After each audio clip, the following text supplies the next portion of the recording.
Ayan guys. May nahuli siya na malaki sa sa ilalim ng dagat.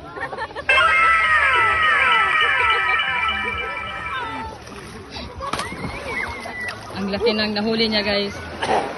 Ang laki ng nahuli niya. Napakalaki ng nahuli niya. Ilang kilo kaya yan guys.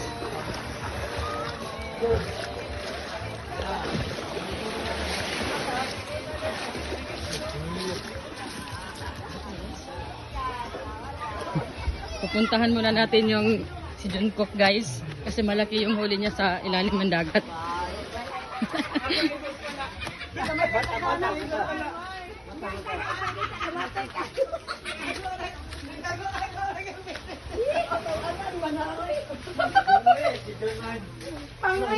Ayan, ang laki ng huli niya guys. Ayan. Manoy.